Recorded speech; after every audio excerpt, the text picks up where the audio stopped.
Screen కనిపిస్తుందా కుమార్? కనిపిస్తుంది sir. మనం ఇప్పుడు ఇంటర్ఫిరెన్స్ చాప్టర్ 1 చెప్పుకున్నాము. దాంట్లో అంతా కూడా తరంగాగ్ర విభజన లేకపోతే వేవ్ ఫ్రంట్ డివిజన్. ఈ చాప్టర్లకు వచ్చేటప్పటికి కంపన పరిమితి విభజన, దీన్ని ఇంగ్లీష్లో యాంప్లిట్యూడ్ డివిజన్ అంటాం. అంటే ఒక తరంగం వచ్చి పతనం అయ్యి కొంత భాగమేమో ఒక చోట, ఇంకొంత భాగం ఇంకొక చోటకి వెళ్ళిపోయి పరావర్తనం చెందితే దాన్ని కంపన పరిమితి విభజన అంటాం. ఇది మనం లోపలికి వెళ్తున్న కొద్దీ తెలుస్తుంది. ఇవాళ మనం చెప్పుకునేటువంటిది ఏమిటంటే, సమాంతర పలుచని పొరపై ఒక సమతల తరంగం ఏటవాలుగా పతనం చెందడం. ఏటవాలు పతనము అంటే ఇంగ్లీష్లో ఆబ్లిక్ ఇన్సిడెన్స్, అంటే వాలుగా పడటం అన్నమాట.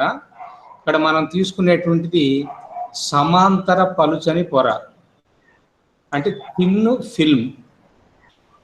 దీన్నే షార్ట్ కట్లో కొసైన్ సూత్రము అని కూడా అంటారు. ఇక్కడ రిఫ్లెక్టెడ్ లైట్కి తీసుకుంటాం. ఇది కొసైన్ లా లేదా కొసైన్ సూత్రం, పరావర్తన కాంతికి తీసుకుంటాం. ఈ హెడ్డింగ్లన్నీ కూడా మనం లోపలికి వెళ్తే క్లియర్గా అర్థమవుతాయి. ఓకేనా? ఎవరు కుమార్, నువ్వు ఆన్ చేసుకుంటావా? ఇక్కడ చూడండి, ఇది ఒక గ్లాస్ ప్లేట్, టీ మంద ఉండేటువంటి గ్లాస్ ప్లేట్. ఇప్పుడు నేను హైలైట్ చేసింది ఆ గ్లాస్ ప్లేటు పై తలము GH, ఇదిగో చూపించాం కదా, GH అనేటువంటిది ఈ తలం అన్నమాట, గ్లాస్ ప్లేట్ యొక్క అప్పర్ సర్ఫేస్. తర్వాత కింద తలం చూడండి, G1H1 అనేటువంటిది కింద ఉండేటువంటి తలం. కాబట్టి ఇది మొత్తం కలిపి ఒక గాజు పలక. GH అనేటువంటిదేమో అప్పర్ సర్ఫేసు, G1H1 అనేటువంటిది లోయర్ సర్ఫేస్. దీని మందం ఎంత ఉన్నదంటే, ఇదిగో ఇక్కడ నోట్ చేశాను, T అనేటువంటిది దీని మందం.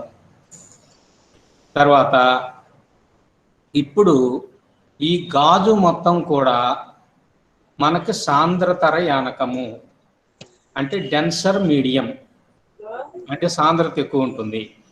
తర్వాత దీని బయట పైవైపు కానీ, అంటే ఇటువైపు కానీ ఇటువైపు కానీ ఇదంతా కూడా గాలి, అది గుర్తుపెట్టుకోండి. కాబట్టి మధ్యలో గాజు పలకొన్నది, పైన కింద అయ్యే ఉన్నాయి, గాలి గాలి ఉన్నది. అంతవరకు అర్థమైందా? అర్థమైంది సార్. ఇప్పుడు పై తలము క్రింద తలము ఎట్లున్నాయి చెప్పండి, ఒకదానికొకటి ప్యారలల్ గా ఉన్నాయి కదా. అవును సార్. అందువల్ల దీన్ని సమాంతర పలక అని అంటారు, లేదా ప్యారలల్ ఫిల్మ్ అని కూడా అంటారు. పలుచటి పొర అన్నమాట. దీని మీద చూడండి, AB అనేటువంటి ఒక కాంతి తరంగము వచ్చి ఇక్కడ పడింది. కాంతి కిరణం ఏంటి? AB. ఈ AB అనేటువంటి కాంతి కిరణము, ఇదిగో చూడండి, ఇక్కడ నేను ఒక లంబంగా ఇచ్చాను. ఏమిటి? NB అనేటువంటి లంబం. ఆ లంబంతో ఎంత కోణం చేస్తుందంటే I అనే కోణం చేస్తుంది. I అనేటువంటి దాన్ని పతన కోణము లేదా యాంగిల్ ఆఫ్ ఇన్సిడెన్స్ అని అంటారు.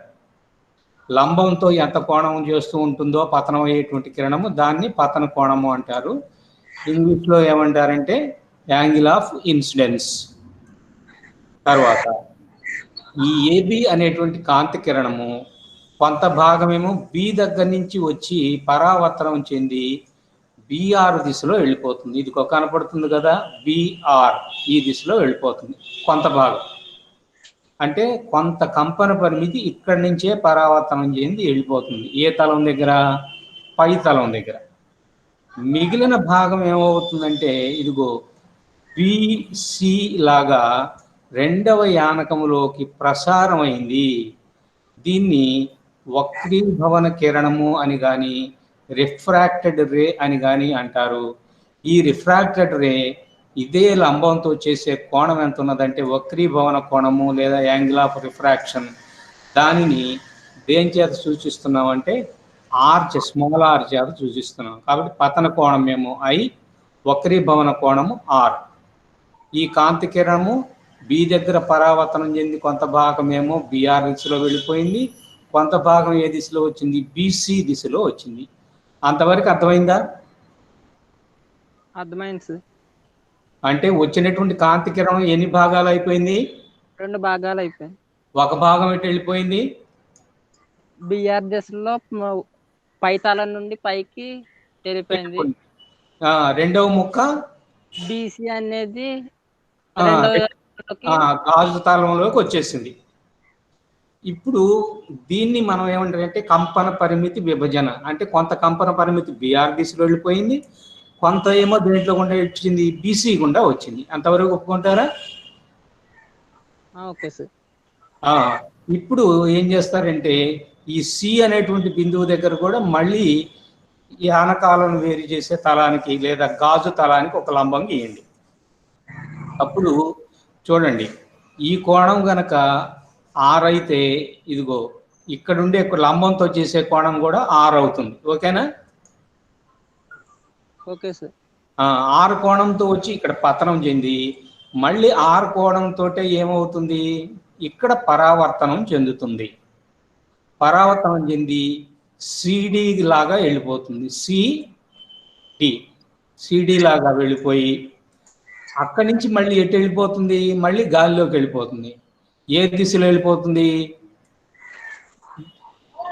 బిఆర్1 ఈ దిశలో వెళ్ళిపోతుంది, గాలిలోకి వెళ్ళిపోతుంది. అంతవరకు అర్థమైందా? అర్థమైంది. కాబట్టి ఏబి అనేటువంటిది పైతలం నుంచి పరావర్తనం చెంది కొంత భాగం వెళ్ళిపోయింది, మళ్ళీ కింద తలానికి వచ్చి కింద తలం దగ్గర మళ్ళీ పరావర్తనం చెంది మళ్ళీ పైతలానికి వచ్చేసి పైతలం నుంచి మళ్ళీ వక్రీభవనం చెంది గాలిలోకి ఈ డిఆర్1 దిశలో వెళ్ళిపోయింది. అంతవరకు అర్థమైందా కాదా? అర్థమైంది సార్.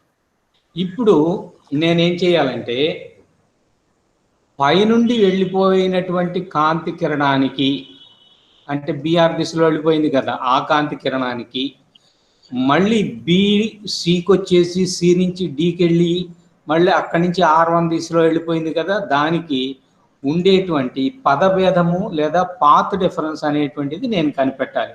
ఓకేనా? ఇప్పుడు ఎన్ని కాంతి కిరణాలు వచ్చినాయి?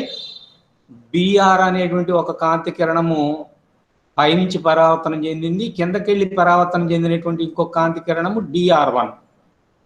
ఈ బిఆర్ అనేటువంటి కాంతి కిరణము డిఆర్1 అనేటువంటి కాంతి కిరణము ఇవి రెండు కూడా దూరంగా వెళ్ళిపోయి ఎక్కడో ఒక చోట కలుసుకుంటాయి. దానికి దీనికి ఏమున్నది? పదభేదము లేదా పాత్ డిఫరెన్స్ ఉన్నది. ఆ పాత్ డిఫరెన్స్ వల్ల అవి రెండు ఇంటర్ఫియర్ అయిపోయి అంటే వ్యతీకరణం చెంది మళ్ళీ వెలుగు పట్టీలు చీకటి పట్టీలు ఏర్పడతాయి. ఓకేనా? Okay sir. ఏమ్మా జహనవి అర్థమవుతుందా?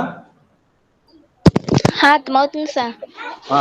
ఇప్పుడు ఇక్కడ వెళ్ళినటువంటి ఈ కాంతి కిరణానికి ఇక్కడ వెళ్ళినటువంటి ఈ కాంతి కిరణానికి ఉండేటువంటి తేడా ఎంత అనే విషయం కోసం ఇక్కడ నేను కొంత నిర్మాణం చేస్తున్నాను ఆ పాత్ డిఫరెన్స్ కనిపెట్టడానికి.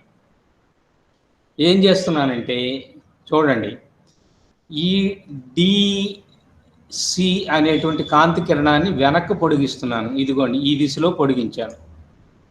అలానే నేను పైన గీచినటువంటి ఈ లంబం ఉన్నది కదా ఎన్బి అనేటువంటిది, ఈ లంబాన్ని కూడా వెనక్కి పొడిగిస్తాను. పొడిగిస్తే అవి ఎక్కడ కలుసుకున్నాయి అంటే పి అనేటువంటి బిందువు దగ్గర కలుసుకున్నాయి. ఇప్పుడు ఇక్కడ మనం తీసుకున్నటువంటి కోణం గనక ఆర్ అయితే ఇదిగో అక్కడ హైలైట్ చేశాను కదా, అది ఆర్ అయినట్లయితే ఇదిగో చూడండి ఇక్కడ ఉండేటువంటి ఈ కోణం కూడా ఎంత అవుతుందంటే ఆర్ అవుతుంది. ఎందువల్ల అంటే ఇవి రెండు కూడా తిరిగి రేఖ, అంటే ఇది ఒక లంబరేఖ, ఇది ఇంకొక లంబరేఖ. ఈ రెండు లంబరేఖలు ఒకదానికొకటి ఎట్లా ఉన్నాయి? సమాంతరంగా ఉన్నాయి. సమాంతర రేఖలని ఒక తిరియగ్ రేఖ కనుక ఖండించినట్లయితే అంతరాభిముఖ కోణాలు సమానము. అంతరాభిముఖ కోణాలు అంటే ఇదిగో ఇది ఎంత ఉంటుందో ఇది కూడా అంతే ఉంటుంది. ఓకేనా? అంతవరకు అర్థమైందా? Okay sir. తర్వాత ఇంకొక పని ఏం చేస్తున్నానంటే చూడండి, ఇక్కడ బిక్యూ ఎంత ఉంటుందో ఇదిగో క్యూపి కూడా అంతే ఉంటుంది. ఎందుకు అంత ఉంటుంది అని అంటే చూడండి, ఈ కోణము ఆర్, అవునా? ఈ కోణము కూడా ఆర్, పై కోణము కింద కోణము ఆర్. తర్వాత ఇక్కడ పైన తీసుకున్న కింద తీసుకున్న 90 డిగ్రీలు. తర్వాత ఇటువైపు 90 మైనస్ ఆర్ అవుతుంది. ఆ తర్వాత కింద వైపు కూడా 90 మైనస్ ఆర్ అవుతుంది. తర్వాత క్యూసి, ఇదిగో చూడండి, ఈ భుజం క్యూసి భుజము ఈ పై త్రిభుజానికి కింద త్రిభుజానికి ఉమ్మడి భుజం. కాబట్టి 3 కోణాలు బిక్యూసి త్రిభుజములోను కనపడుతుంది కదా. బిక్యూసి అనే త్రిభుజంలోను పిక్యూసి అనేటువంటి త్రిభుజంలోను 3 కోణాలు సమానము, ఒక భుజమేమో ఉమ్మడి భుజము. అట్లా కనుక అయినట్లయితే ఏమవుతాయంటే 2 త్రిభుజాలు కూడా సర్వసమానాలు అవుతాయి. The 2 triangles are identically equal. కాబట్టి దాని భూమి దీని భూమి అవుతుంది, అందుకంటే దాని బేస్ దీని బేస్ అవుతుంది. దీని హైటు ఇదిగో దీని హైట్ అవుతుంది. అలానే దీని కర్ణం వచ్చేసి ఇదిగో కింద దాని యొక్క కర్ణానికి సమానం అవుతుంది. ఓకేనా? Okay sir. అంటే ఇప్పుడు బి దగ్గర నుంచి క్యూ వరకు ఉండేటువంటి దూరం ఎంతకు సమానం అయిపోయింది? G1 లేదా గాజు పలక మందము టీ అయింది. కాబట్టి క్యూ నుంచి పి వరకు ఉండేటువంటి దూరం కూడా ఎంతకు సమానం అవుతుంది? క్యూపీకి సమానం, అంతే కదా. థిక్నెస్ టీకి సమానం. టీ అంటే thickness of the glass plate. ఓకేనా? Okay sir. తర్వాత ఇంకొక పని ఏం చేస్తామంటే ఈ పాత్ డిఫరెన్స్ కనిపెట్టడానికి ఇదిగో చూడండి, ఈ డి బిందువు దగ్గర నుంచి పిఆర్ మీదకి ఒక లంబాన్ని గీచాను. ఇదిగో ఇది లంబం. లంబం కనపడింది కదా. కనిపించింది సార్. లంబం. లంబం అంటే ఈడి, ఈటి అనేటువంటిది లంబం. ఈ దగ్గర కోణం 90 డిగ్రీలు తీసుకున్నట్లయితే ఇప్పుడు చూడండి, ఎన్ కనపడుతుందా? ఇదిగో ఎన్ బిఆర్,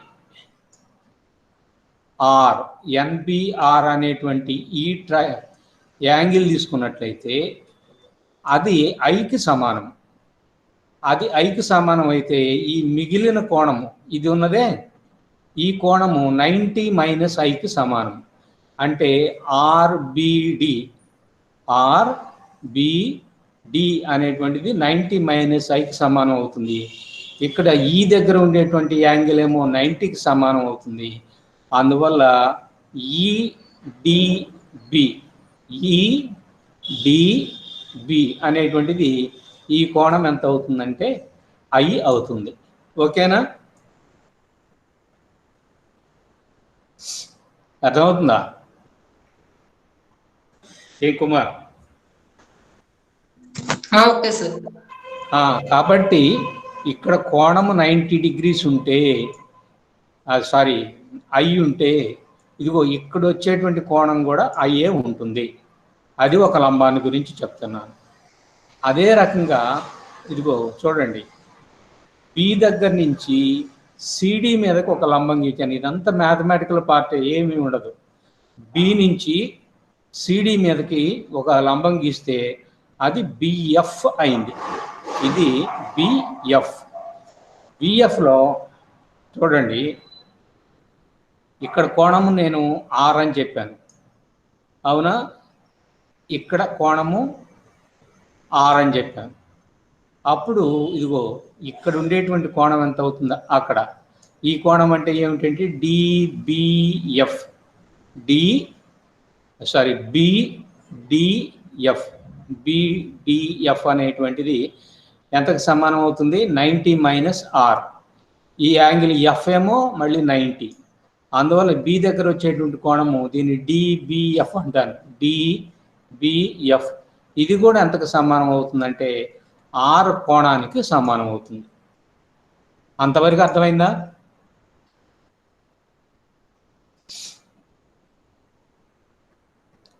ఏమా?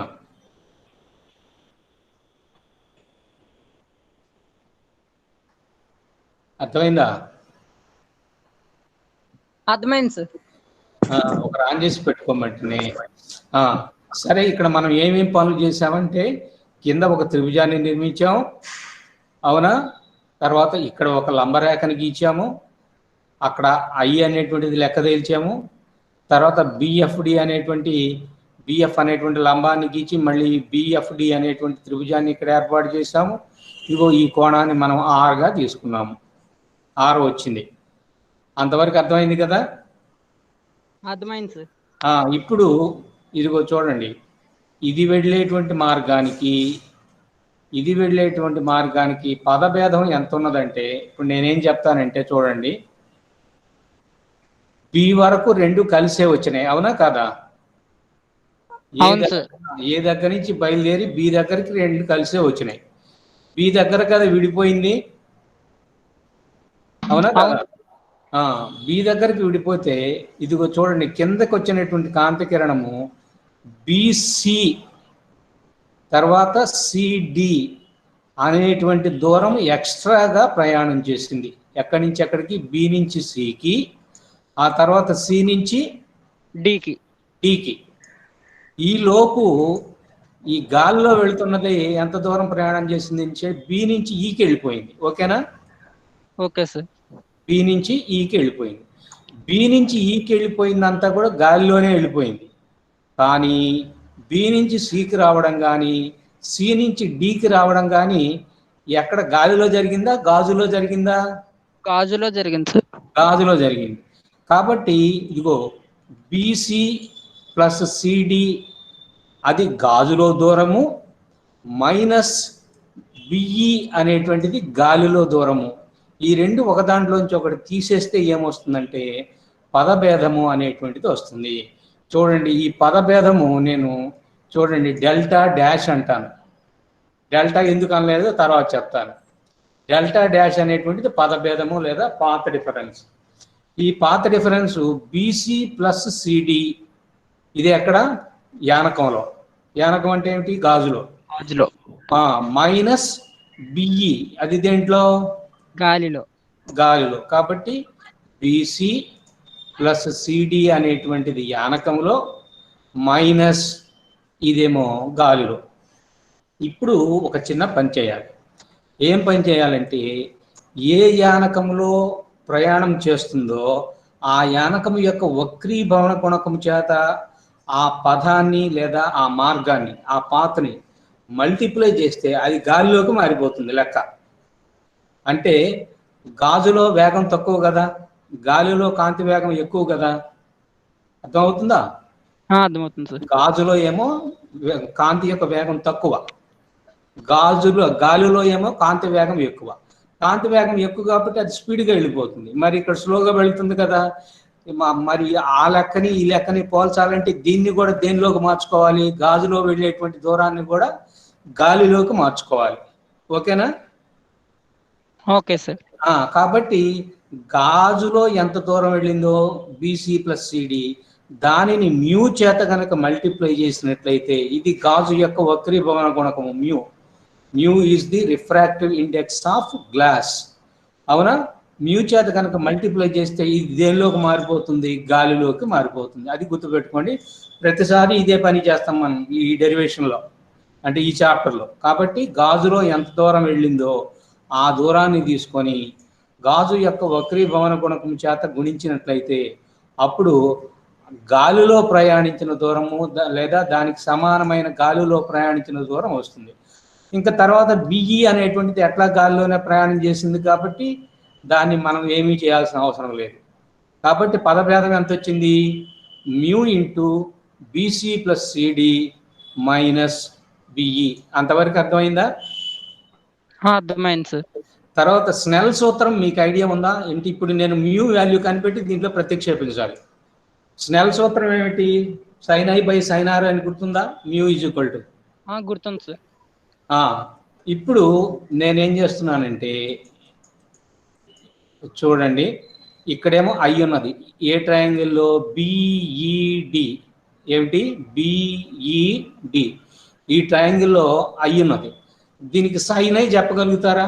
సైన్ ఐ ఎంత?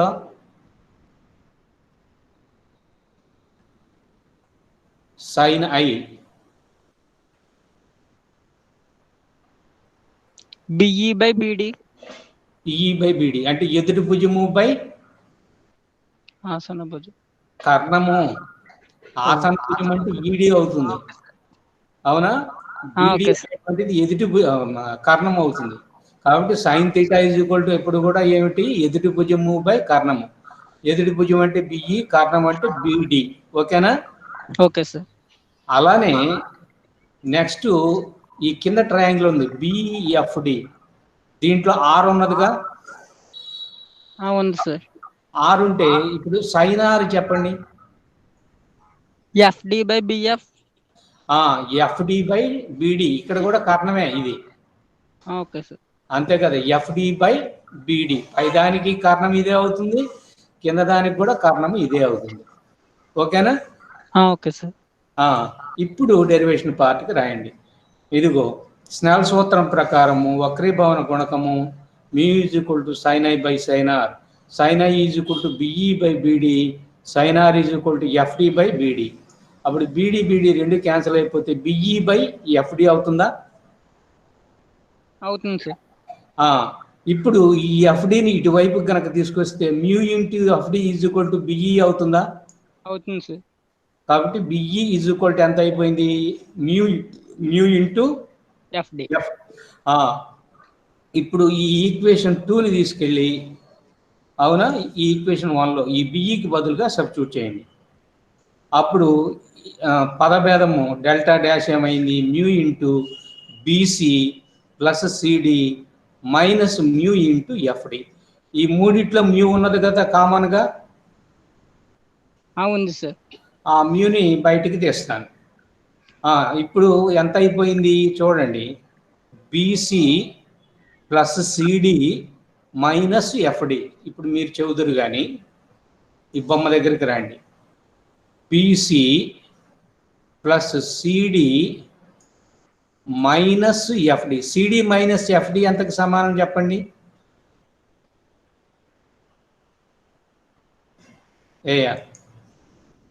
ఇప్పుడు సిడిలో నుంచి సిడి ఇది కనపడుతుందా? కనిపిస్తుంది సార్. ఆ సిడిలో నుంచి ఎఫ్డి తీసేస్తే ఎంత వస్తుంది? సిఎఫ్. సిఎఫ్ వస్తుంది. ఓకేనా? Okay sir.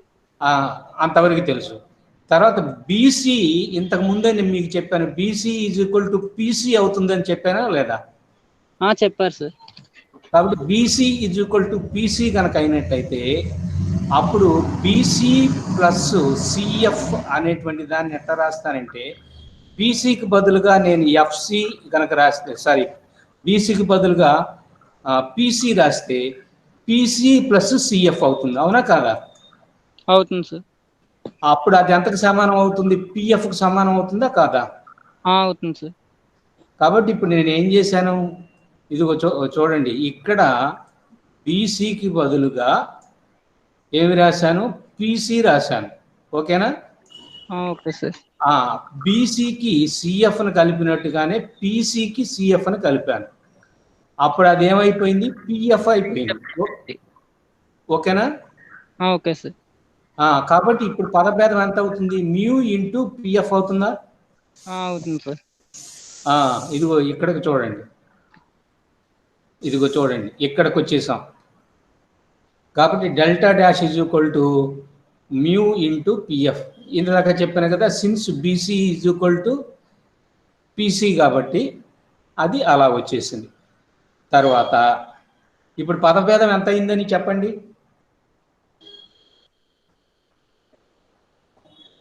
ఎంత అయింది? Mu into PF. ఇప్పుడు పిఎఫ్ లెక్కన కట్టాలా పనిలేదా? ఏంటి సార్? ఇప్పుడు పిఎఫ్ లెక్క కట్టాలనా పనిలేదా? కట్టాలి సార్. లెక్క కట్టాలి. లెక్క కట్టడం కోసం ఇప్పుడు ఏం చేస్తున్నానంటే, పిఎఫ్బి చూడండి, పి, ఇదిగో ఇక్కడ పి కనపడుతుంది కదా, ఇది పి, ఇది ఎఫ్, ఇది బి. ఈ 3 పాయింట్లు తీసుకుంటే ఇక్కడ ఒక లంబకోణ త్రిభుజం వచ్చిందా? వచ్చింది సార్. లంబకోణం ఎక్కడ ఉందో చెప్పండి. ఎఫ్ దగ్గర ఉంది సార్. ఎఫ్ దగ్గర లంబకోణం ఉన్నది. తర్వాత యాంగిల్ ఆర్ అనేటువంటిది ఎక్కడ ఉన్నది చెప్పండి, దీంట్లో పి దగ్గర ఉంది సార్. పి దగ్గర ఉన్నది. పి దగ్గర కనుక ఉన్నట్లయితే ఇప్పుడు ఏం చేస్తానంటే, నేను కాజ్ ఆర్ రాస్తాను. కాజ్ ఆర్కి ఫార్ములా ఏంటి చెప్పండి?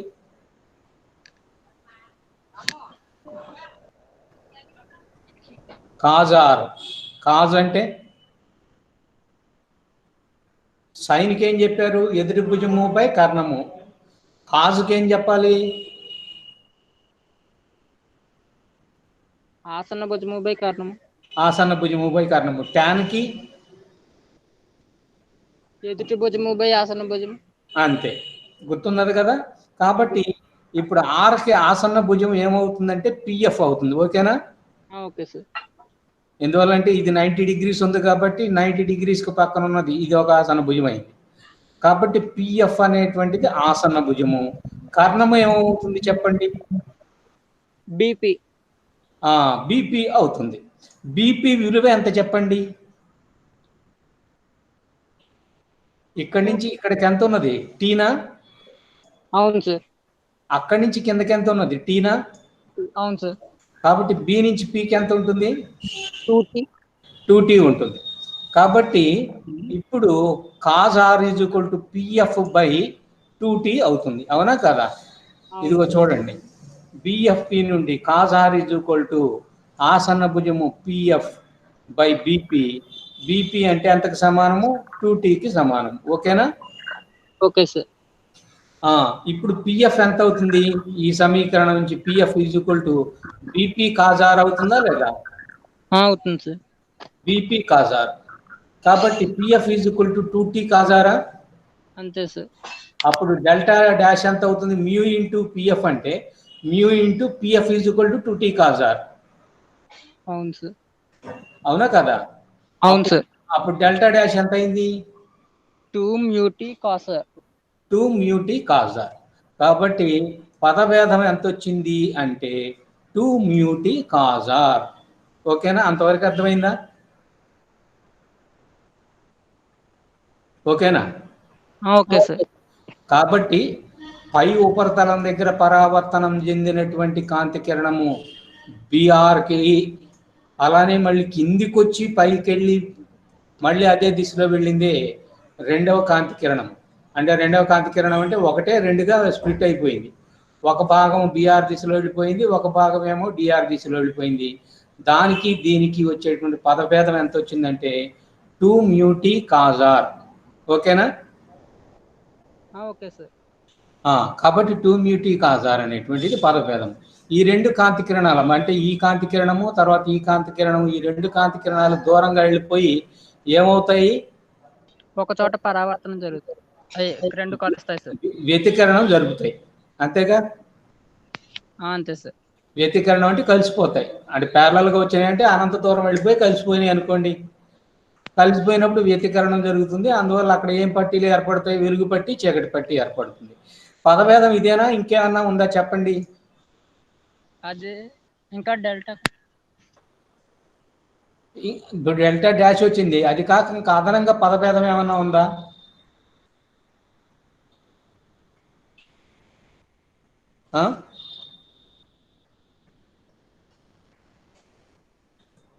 ఏమ్మా జాహ్నవి, నీకేమైనా ఐడియా ఉందా? అది కాక అదనంగా పదభేదం ఏమన్నా వచ్చిందా? పోనీ దశభేదం వచ్చిందా? దశభేదం వస్తే పదభేదం వచ్చినట్టే. కుమార్, నీకేమన్నా గుర్తొస్తుందా?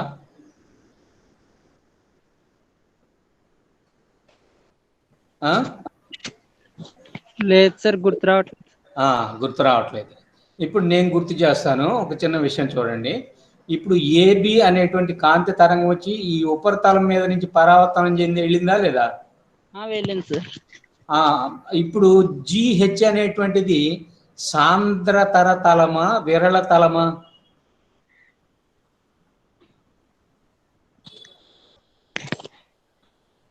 ఇది సాంద్రతర తలము. అంటే ఇక్కడి నుంచి వచ్చేటువంటి కాంతి కిరణము నెక్స్ట్ వెళ్ళేటువంటిది ఏంటి? సాంద్రతరయానకమే కదా. గాజు అంటే డెన్సర్ మీడియం కదా. అవునా కదా? అవును సార్. నెక్స్ట్ వచ్చేదాన్ని బట్టి అది సాంద్రతర తలమా విరళ తలమా అనేది చెప్తాం. సాంద్రతర తలం అంటే డెన్సర్ సర్ఫేస్ అని, తర్వాత రేరర్ తలము అంటే విరళ తలము అని అర్థం. ఓకేనా? కాబట్టి ఈ ఏబి అనేటువంటి కాంతి కిరణానికి GH అనేటువంటి తలము అంటే గాజు పలక యొక్క అప్పర్ సర్ఫేస్ ఏమవుతుందంటే డెన్సర్ సర్ఫేస్ అవుతుంది. అదే కాంతి కిరణము మళ్ళీ BC దగ్గరకు వచ్చి మళ్ళీ C దగ్గర పరావర్తనం చెందిందా లేదా? చెందింది సార్. చెందినప్పుడు ఇప్పుడు గాజులో నుంచి గల గాలిలోకి వచ్చేది నెక్స్ట్ కిందికి కనుక వస్తే దేంట్లోకి వచ్చి ఉండేది? గాలిలోకి వచ్చి ఉండేది. అందువల్ల ఈ G1H1 అనేటువంటి కింది తలం ఉన్నదే అది విరళ తలం. ఓకేనా? Okay sir. సాంద్ర తలం దగ్గర పరావర్తనం చెందినప్పుడు క్రెస్ట్ ట్రఫ్ అవుతుందని చెప్పాము. అంటే ముందు చాప్టర్లో చివరి చెప్పినటువంటి హెడ్డింగ్ అదే. ఓకేనా? Okay sir. సాంద్ర తలం దగ్గర కనుక పరావర్తనం చెందితే క్రెస్ట్ ట్రఫ్ అయిపోతుంది, లేదా ట్రఫ్ ఉంటే క్రెస్ట్ అయిపోతుంది. అంటే 180 డిగ్రీల పదభేదం వస్తుంది, దశాభేదం 180 డిగ్రీల దశాభేదం వస్తుంది, లేదా λ/2 పదభేదం వస్తుంది. దేనికి వస్తుంది? సాంద్ర తరం దగ్గర పరావర్తనం చెందినప్పుడు. ఓకేనా? Okay sir.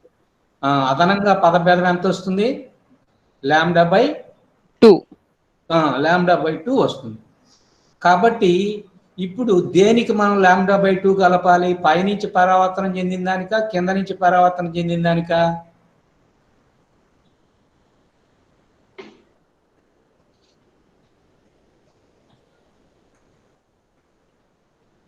పదభేదం దేనికి పెరిగింది? పై కిరణానిక, కింద కిరణానిక? కింద కిరణం అంటే BC D అక్కడి నుంచి ఇట్లా వెళ్ళింది. అంటే పైదాని కిరణం 1 అనుకోండి, దీన్ని 1వ కిరణం అనుకోండి, దీన్ని 2వ కిరణం అనుకోండి. ఇందాక నేను 2వ కిరణంలో నుంచి 1వ కిరణం తీసానా, 1లో నుంచి 2 తీసానా?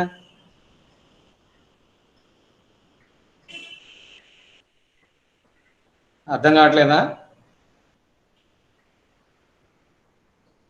2లోంచి 1 తీశారు సార్. 2లోంచి 1 కదా తీసింది. ఇప్పుడు ఈ 2లో నుంచి ఇప్పుడు దీనికి వచ్చింది కూడా తీసేయాలన్నా పర్లేదా? 1కి అంటే 1కి వచ్చినటువంటి పదభేదాలు 2వ దాంట్లో నుంచి తీసేసాం, అవునా కదా? అవును సార్. కాబట్టి ఇప్పుడు ఈ BE అనేటువంటి తీసేశాను. ఓకేనా? అవును సార్. తీసేసిన తర్వాత అదనంగా ఇంకోటి కూడా తీసేయాల్సి వచ్చింది. ఇక్కడ λ/2 అనేటువంటి అదనపు పదభేదం వచ్చింది. అది కూడా ఏం చేయాలి? తీసేయాలి. అవును సార్. ఎందువల్లంటే పైన పరావర్తనం చెందినప్పుడు మాత్రమే λ/2 పదభేదం వచ్చింది. కింద పరావర్తనం చెందినప్పుడు ఇది విరళ తలం కాబట్టి ఈ విరళ తలం దగ్గర పరావర్తనం చెందితే శృంగము ద్రోణి కాదు, ద్రోణి శృంగము కాదు. శృంగం శృంగంగానే ఉంటుంది, ద్రోణి ద్రోణిగానే ఉంటుంది. అవునా? అవును సార్. కాబట్టి 2లో మార్పు ఏమీ లేదు, 1లో ఇంకొంచెం మార్పు వచ్చింది. అవునా? ఇప్పుడు నేనేం చేస్తానంటే 2μT కాజార్ వచ్చింది కదా, దాంట్లో నుంచి మళ్ళీ ఏం తీసేయాల్సి వచ్చింది? λ/2 తీసేయాలి. λ/2 ఎందుకు తీసేయాల్సి వచ్చింది? 1వ కాంతి కిరణము అక్కడ పరావర్తనం చెందినప్పుడు అదనంగా ఏం జరిగింది?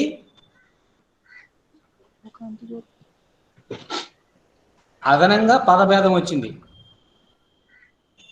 కాబట్టి డెల్టా డాష్ లో నుంచి మళ్ళీ λ/2 అనేటువంటిది ఏం చేయాల్సి వచ్చింది? మళ్ళీ తీసేయాల్సి వచ్చింది. డెల్టా డాష్ అంతా 2μT కాజార్ ఇప్పుడే లెక్క కట్టాంగా. అవును సార్. కాబట్టి ఇప్పుడు డెల్టా ఎంత అయిపోయింది? 2μT కాజార్ మనం లెక్క కట్టింది. మళ్ళీ అదనంగా ఎంత తీసేయాల్సి వచ్చింది? λ/2 తీసేయాల్సి వచ్చింది. ఈ λ/2 ఎందువల్ల తీసేయాల్సి వచ్చిందంటే పై తరంగం పై ఉపరితలం మీద కాంతి కిరణం పరావర్తనం చెందినప్పుడు అదనంగా శృంగము ద్రోణి అయిపోయింది. పరావర్తనం వల్ల శృంగము ద్రోణి అయిపోయిందంటే అదనంగా పదభేదం 1లో వచ్చింది. అందువల్ల 2లోంచి అది కూడా తీసేయాల్సి వచ్చింది. అందువల్ల λ/2 అనేది అదనంగా తీసేసాం. ఓకేనా కదా? Okay sir. కాబట్టి ఇప్పుడు పరావర్తనం అనే పదం ఎందుకు ఉపయోగించాము హెడ్డింగ్ లో చూడండి. ఇదిగో చూడండి, పరావర్తన కాంతి అని అన్నామంటే అర్థం ఏంటో తెలుసా? ఇదిగో చూడండి, ఇక్కడి నుంచి పరావర్తనం చెంది ఇదిగో ఇటువైపుకి వెళ్ళిపోయినటువంటి కాంతి కిరణాలు కాబట్టి ఇది పరావర్తన కాంతి. అలా కాకుండా ఇటువైపుకి వచ్చినటువంటి కాంతి కిరణాన్ని తీసుకున్నాను అనుకో, అప్పుడు అది ప్రసారిత కాంతి అవుతుంది. ఓకేనా? Okay sir. అంటే ఒకటవ యానకంలో నుంచి మళ్ళీ ఒకటవ యానకంలోకి వెళ్ళిపోయింది. అందువల్ల పరావర్తనం అంటున్నాం. కాంతి కిరణం ఎట్లా పతనం అయింది? ఏటవాలుగా, అంతేనా కదా? అంతే సార్. అంతేగాని లంబంగా ఏం పతనం, ఇట్లా పతనం కాలేదుగా.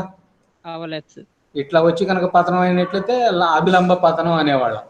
ఏటవాలు పతనం, ఇంగ్లీష్లో ఆబ్లిక్ ఇన్సిడెన్స్ అంటాం. తర్వాత సమాంతర పలుచని పొర, ఎందుకనన్నాం? ఈ పలక యొక్క రెండు పొరలు కూడా ఒకదానికొకటి ఎట్లున్నాయి? సమాంతరంగా ఉంది. సమాంతరంగా ఉన్నాయి. అందువల్ల సమాంతర పలుచని పొరపై సమతల తరంగాగ్రము. సమతల తరంగాగ్రమం అంటే ఏమిటంటే ఇక్కడ నుంచి వచ్చేటువంటి అనంత దూరం నుంచి వచ్చేటువంటి కాంతి కిరణాలు పడుతున్నాయి కాబట్టి సమతల తరంగాగ్రమం అంటున్నాం. ఏటవాల పతనము. ఇక్కడ మనకు ఫైనల్ గా ఏమి ఈక్వేషన్ వస్తుంది? కాజ్ వస్తుందా లేదా? వస్తుంది సార్. అంతేగా, 2μt cos r అనే దాంట్లో కాజ్ ఉన్నదా లేదా? ఉంది సార్. కాజును కొసైన్ అంటారా లేదా? అంటాం సార్. అందువల్ల ఇక్కడ కొసైన్ సూత్రము లేదా కొసైన్ లా అని అన్నారు. కాబట్టి ఆ కారణాల వల్ల మనం హెడ్డింగ్ని కొసైన్ లా అని పెడతాము. పరావర్తన కాంతి అనే పేరు పెట్టేశాం. ఇప్పుడు వెలుగు పట్టీకి కండిషన్లు ఏంటి, చీకటి పట్టీకి కండిషన్లు ఏంటి? వెలుగు పట్టీకి కండిషన్ మనం గుర్తున్నదా? మనం అక్కడ క్యాలిక్యులేట్ చేసేటప్పుడు ఈక్వల్ టు n లాంబ్డా అయితే వెలుగు పట్టి, అవునా కదా? అవును సార్. తర్వాత 2n+1 ఇంటూ λ/2 అయితే చీకటి పట్టి, అవునా కదా? అవును సార్. ఇప్పుడు చూడండి, వెలుగు పట్టీకి నిబంధన డెల్టా ఎంతకు సమానం కావాలి? n లాంబ్డాకి సమానం కావాలి కదా? ఓకేనా కదా? Okay sir. పదభేదం ఎంత వచ్చింది? 1 దగ్గర లాంబ్డా వచ్చింది. ఆ లాంబ్డా కనుక డెల్టా, ఆ డెల్టా n లాంబ్డాకి సమానం అయితే వెలుగు, లేదా 2n+1 ఇంటూ λ/2కి సమానం అయితే చీకటి పట్టి, అవునా? కాబట్టి బ్రైట్ బ్యాండ్ లేదా వెలుగు పట్టికి కండిషన్ ఏమిటంటే చూడండి, delta is equal to n lambda. ఇప్పుడు డెల్టా ఎంతకు సమానం అయింది చెప్పండి? 2μt cos r మైనస్ λ/2కి సమానమైంది సార్. సమానం అయిపోయింది. కాబట్టి 2μt cos r మైనస్ λ/2 అనేటువంటిది డెల్టా. ఆ డెల్టా ఈజ్ ఈక్వల్ టు ఎంతకు సమానం కావాలి? n లాంబ్డాకి సమానం కావాలి. n లాంబ్డాకి సమానం కావాలి. ఇప్పుడు చూడండి, ఈ మైనస్ ఉన్నదే మైనస్ λ/2 లెఫ్ట్ సైడ్, దీన్ని రైట్ సైడ్ తీసుకురండి. తీసుకొస్తే ఏమవుతుంది? n లాంబ్డా ప్లస్ λ/2, అవునా కదా? అవును సార్. n λ/2 n లాంబ్డా ప్లస్ λ/2 ఎంతకు సమానం అవుతుంది? 2n+1 ఇంటూ λ/2కు సమానం. అది ఎల్సిఎం కనుక కట్టి టోటల్ చేస్తే ఎంత అవుతుంది? 2n+1 ఇంటూ λ/2 అవుతుంది. అవుతుంది. జనరల్గా మనం ఏమనుకుంటాము? ఇది చీకటి పట్టీకి నిబంధన అనుకుంటాం, అవునా కదా? అవును సార్. కానీ ఇది వెలుగు పట్టీకి. ఎందువల్ల అట్లా వచ్చిందంటే పై ఉపరితలంలో కాంతి కిరణం పరావర్తనం చెందడం వల్ల శృంగం ద్రోణి అయిపోయింది. కాబట్టి శృంగం పడాల్సిన చోట ఏం పడుతుంది? ద్రోణి పడుతుంది. ద్రోణి పడుతుంది. అందువల్ల వెలుగు పట్టీకి బదులుగా ఏమొచ్చింది? చీకటి పట్టి వచ్చింది. చీకటి పట్టి వచ్చింది. చీకటి పట్టీకి బదులుగా ఏమొస్తుంది? వెలుగు పట్టి వస్తుంది, అవునా? ఇప్పుడు కండిషన్ రివర్స్ లాగా కనిపిస్తుంది. ఓకేనా? Okay sir. ఇప్పుడు మళ్ళీ చీకటి పట్టి కావాలనుకోండి, అప్పుడు delta is equal to 2n+1 into λ/2కు సమానం కావాలిగా? అవును సార్. కాబట్టి 2μt cos r మైనస్ λ/2 ఎంతకు సమానం అవుతుంది? 2n+1 into λ/2. ఇది చీకటి పట్టీకి డార్క్ బ్యాండ్ కండిషన్, అవునా కదా? అవును సార్. ఈ 2n+1 ఇంటూ λ/2 అంటే ఏమని చెప్పుకున్నాం ఇందాక? n లాంబ్డా ప్లస్ λ/2, అవునా కదా? అవును సార్. ఇప్పుడు ఈ మైనస్ λ/2ని మళ్ళీ అటువైపుకి తీసుకొస్తే ఎంత అవుతుంది చెప్పండి?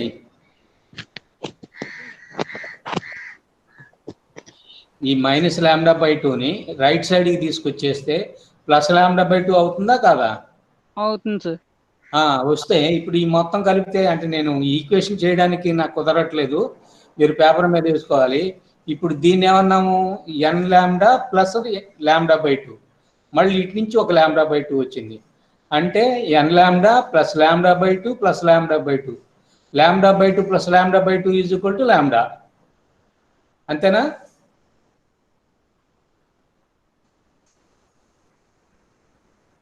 ఓకేనా? కాబట్టి మొత్తం okay sir. n lambda plus λ/2 plus λ/2, λ/2 λ/2 λ అవుతుంది. ₹1 అంతే కదా. హాఫ్ 1/2 + 1/2 = 1 కదా. ఓకే. అలాగా లాంబ్డా వచ్చింది, ముందు ఒక n లాంబ్డా, అప్పుడు మొత్తం కలిపితే ఏమవుతుంది n+1 × లాంబ్డా. ఓకేనా కదా. Okay sir. ఇదే మనం జస్ట్ n లాంబ్డా అని కూడా రాసుకోవచ్చు. n+1 × లాంబ్డా అయినా n లాంబ్డా అయినా కూడా అర్థం ఒకటి. n+1 is also equal to n కదా. n అంటే ఏదో ఒక నంబరు, 9 కాకపోతే 10 అవుతుంది, అంతే కదా. అంతే సార్. ఇంతకుముందు 9ని నేను n అనుకునేవాడిని, ఇప్పుడు 10ని n అనుకుంటాను, అవునా. కాబట్టి ఇప్పుడు 2μt cos r = n lambda వచ్చింది. ఇది చీకటి పట్టీకి కండిషన్ అవుతుంది. ఓకేనా. Okay sir. ఇంతవరకు అర్థమైనట్లేనా. అర్థమైంది సార్. ఇప్పుడు చూడండి, రెండో హెడ్డింగ్ జస్ట్ స్టార్ట్ చేసి కొద్దిగా చెప్పేసి వదులుతాను. ఇక్కడ చూడు, సమాంతర పలుచని పొరపై సమతల తరంగాగ్రము ఎటవాల పతనం. హెడ్డింగ్ లో ఏం మార్పు లేదు, కొసైన్ లాలో కూడా మార్పు లేదు. కానీ ఇక్కడ ఏమన్నాం,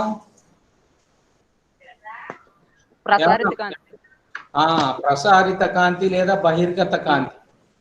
అంటే ఇది ట్రాన్స్మిటెడ్ లైట్ లేదా ఎమర్జెంట్ లైట్.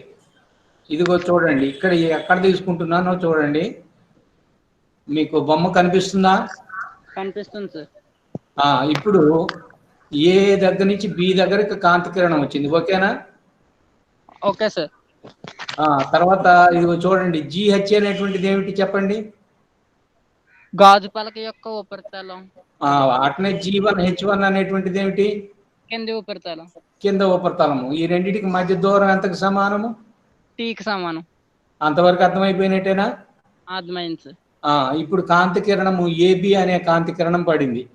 ఇప్పుడు నేను ఇటువైపు వెళ్ళే కాంతి కిరణాన్ని తీసుకోవటం లేదు. ఓకేనా. Okay sir. అంటే పరావర్తనం తీసుకోవటం లేదు. ఇది మొదటి తలంలో I అనే కోణంతో పతనం అయింది. ఓకేనా. Okay sir. మళ్ళీ రెండవ యానకంలోకి వచ్చేటప్పటికి లంబంతో ఎంత కోణం చేస్తుంది, ఆర్ కోణాన్ని ఏమన్నాం, వక్రీభవన కోణము, అవునా. అవును సార్. Angle of refraction. ఇదిగో చూడండి, మళ్ళీ అంతే కోణంతో వచ్చి రెండవ తలం మీద పడింది. ఓకేనా. Okay sir. అంటే ఏ రేఖగా వచ్చింది, BC రేఖగా వచ్చిందా. వచ్చింది సార్. ఈ C దగ్గర మళ్ళీ స్ప్లిట్ అయిపోయింది, కొంత భాగం ఎటు వెళ్ళిపోయింది, CTగా వెళ్ళిపోయింది. ఓకేనా. Okay sir. ఇంకొంత భాగం ఎటు వెళ్ళిపోయింది, CDగా పైకి వెళ్ళింది సార్. CDగా పైకి వెళ్ళిపోయింది. ఆ D దగ్గర మళ్ళీ ఏమైపోయింది, పరావర్తనం చెందింది, అవునా కదా. అవును సార్. మళ్ళీ అది ఎట్లా వచ్చింది, DEగా కిందకు వచ్చింది సార్. DEగా కిందకు వచ్చింది. మళ్ళీ T1గా బయటకు వెళ్ళిపోయింది. ఇందాకేమో రిఫ్లెక్టెడ్ కాబట్టి ఒకదాన్ని R అన్నాము, ఇంకో దాన్ని R1 అన్నాము. ఇవి ట్రాన్స్మిటెడ్ లైట్లు కాబట్టి ఒకదాన్ని T అంటున్నాను, ఇంకొక దాన్ని T1 అంటున్నాను. ఓకేనా. Okay sir. ఇప్పుడు ఇక్కడ చూడండి, ఇంతకు ముందు నేను ఎక్స్టెన్షన్ ఇటు కింది వైపుకి చేశాను ఈ రేఖని. ఇప్పుడు చూడండి ఏ రేఖని ఎక్స్టెండ్ చేస్తున్నాను చూడండి, ఈ Dని వెనక్కి పొడిగించాను, అవునా కదా. అవును సార్. ఈ దగ్గర నుంచి D దగ్గరికి ఆ రేఖని వెనక్కి పొడిగించాను. కాంతి కిరణం ఇటు వస్తుంది కానీ నేను రేఖని వెనక్కి పొడిగించాను త్రిభుజాన్ని తయారు చేసుకోవడానికి, అవునా. ఈ లంబాన్ని ఇలా పొడిగించాను. ఓకేనా.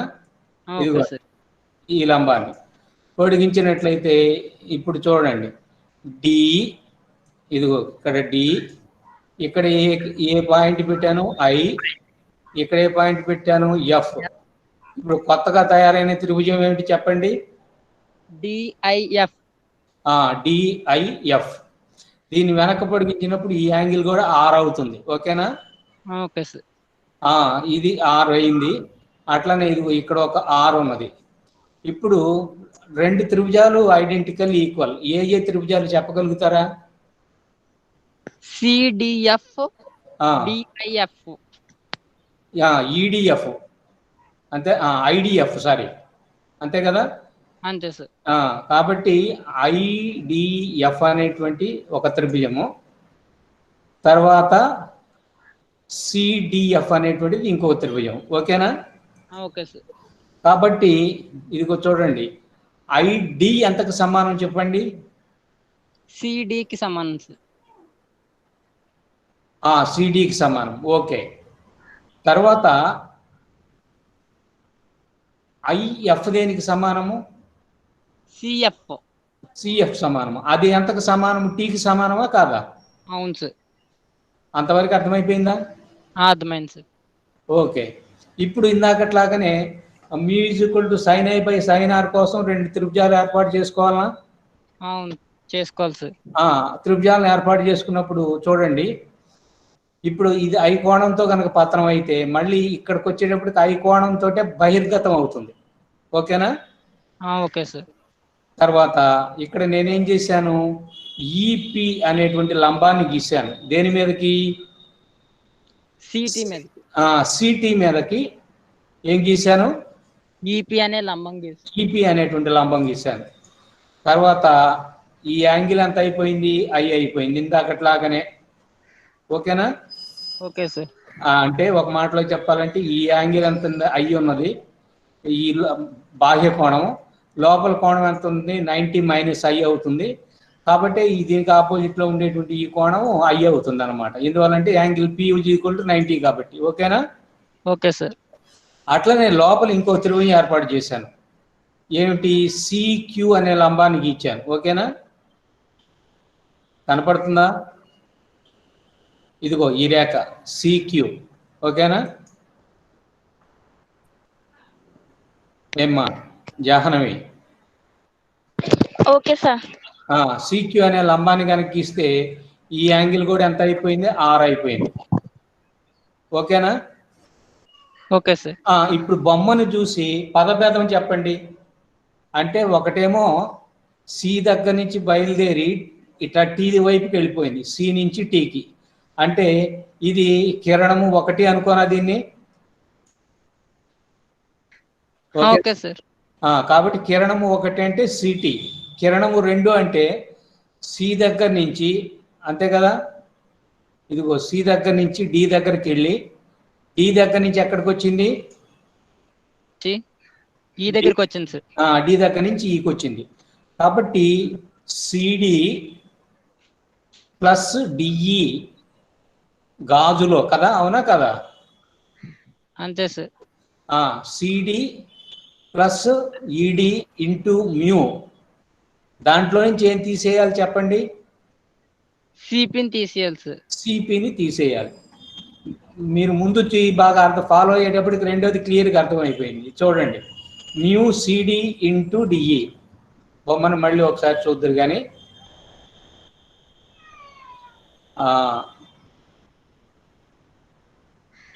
కిందకి వెళ్ళిపోయిందా? Mu into CD plus DE minus CP. ఇదిగో ఇక్కడ రాశాను.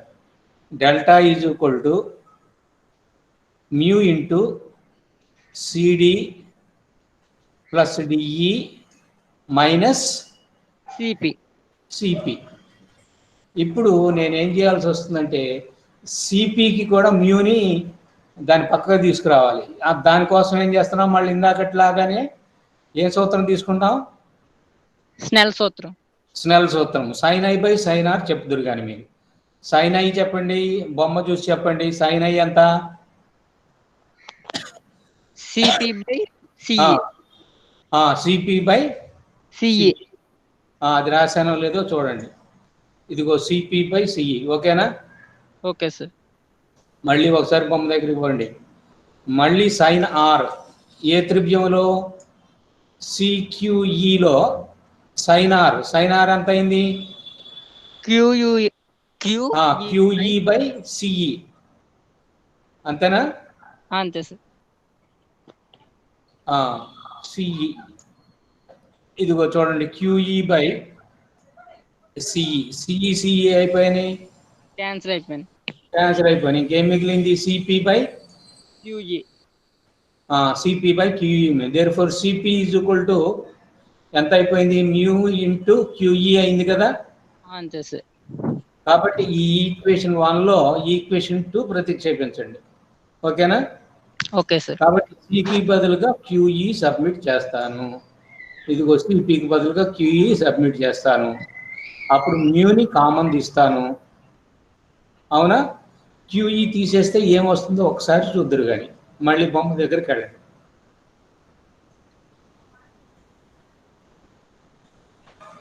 మన పదభేదము చూడండి, ఇది సిడి అంతేనా ఏం కుమార్? అంతే సార్. ఇది డిఈ. అప్పుడు దాంట్లో నుంచి ఏం తీసేయాలి? క్యూఈ తీసేయాలిగా. అవును సార్. ఆ క్యూఈ కనుక తీసేస్తే ఇంకా మనకు మిగిలింది ఏమిటి? CD plus DQ. అంతే సార్. అయితే సిడి ఎంతకు సమానము? ఐడికి సమానం కదా. అవును సార్. అప్పుడు పదభేదం ఎంత అవుతుంది? ఐక్యూ అవుతుందా? అవును సార్. మళ్ళీ ఏ త్రిభుజం తీసుకోవాలి? ఐసిక్యూ అనే త్రిభుజం తీసుకోవాలా? అవును సార్, తీసుకోవాలి సార్. తీసుకున్నప్పుడు మళ్ళీ కాజార్ తీసుకుంటారా? తీసుకుంటాం సార్. కాజార్ తీసుకున్నట్టు కాజార్ ఈజ్ ఈక్వల్ టు ఆసన భుజం అంటే ఐక్యూ. అవును సార్. బై ఆపోజిట్ సైడ్ హైపాడ్న్యూస్ అంటే ఐసి అంటే 2t. అవునా కదా? అవును సార్. ఆ వాల్యూస్ రాయండి. ఇదిగో చూడండి, ఇక్కడికి వచ్చేటప్పుడు మళ్ళీ ఏమొచ్చింది? క్యూఐ అనేది వచ్చింది. Mu into QI. క్యూఐ అనేటువంటిది దేనికి సమానం అయిపోయింది? మళ్ళీ 2t కాజార్కి సమానం అయిపోయిందా? అయిపోయింది సార్. కాబట్టి మళ్ళీ డెల్టా ఈజ్ ఈక్వల్ టు ఏమైపోయింది? 2 మ్యూటీ కాజార్. అయితే ఇంతకుముందు దాంట్లో దాన్ని డెల్టా డాష్ అని మళ్ళీ λ/2 ఒకటి తీసేయాల్సి వచ్చింది కదా. అవును సార్. కానీ ఇప్పుడు ఆ అవసరం లేదు. అవునా? లేదు సార్. ఎందుకు లేదు అని అంటే చూడండి, కాంతి కిరణము సి దగ్గర పరావర్తనం చెందినప్పుడు, ఓకేనా? Okay sir. సి దగ్గర పరావర్తనం చెందుతున్నప్పుడు గాజులో నుంచి ఎటువైపుకి వస్తే సరిపోయేది? నెక్స్ట్ గాలిలోకి వస్తే సరిపోయేది. కాబట్టి G1H1 అనేటువంటిది నెక్స్ట్ వచ్చేటువంటిది విరళయానకం కాబట్టి అది విరళ తలము. అక్కడ λ/2 అనేటువంటిది పదభేదం రాదు. ఓకేనా? Okay sir. తర్వాత సి దగ్గర నుంచి డి దగ్గరికి వెళ్ళేటువంటి ఈ కాంతి కిరణం తీసుకుంటే డి బిందువు దాటిన తర్వాత ఏమొస్తుంది? పైకి గాలి. కాబట్టి సి నుంచి కిందికి వచ్చినా గాలే, డి నుంచి పైకి వెళ్ళినా కూడా గాలే. కాబట్టి జిహెచ్ అనేటువంటి ఇది తలం తీసుకున్నట్లయితే అది విరళ తలమే అవుతుంది. G1H1 అనేటువంటిది కూడా ఏమవుతుంది? విరళ తలమే అవుతుంది. కాబట్టి పైన λ/2 రాదు, కింద కూడా λ/2 రాదు. ఏదో ఒక దాంట్లో వస్తే యాడ్ చేయడమో తీసేయడమో ఏదో చేయాల్సి వచ్చేది. అంటే ఎప్పుడు కూడా రెండులోంచి ఒకటి తీసేస్తాము. ఒకటిలో కనుక పదభేదం అదనంగా వచ్చినట్లయితే తీసేస్తాము, రెండులో కనుక వస్తే కలుపుతాం. ఓకేనా? Okay sir. కాబట్టి ఇప్పుడు ఒకటో కిరణంలోనూ రాలేదు తేడా, రెండో కిరణంలోని తేడా రాలేదు. అందువల్ల λ/2 అనేటువంటిది కలపడం అవసరం లేదు, తీసేయాలని అవసరం లేదు. అందువల్ల చూడండి 2 mu T cos R is equal to n λ. ఇది ఏ పట్టీకి?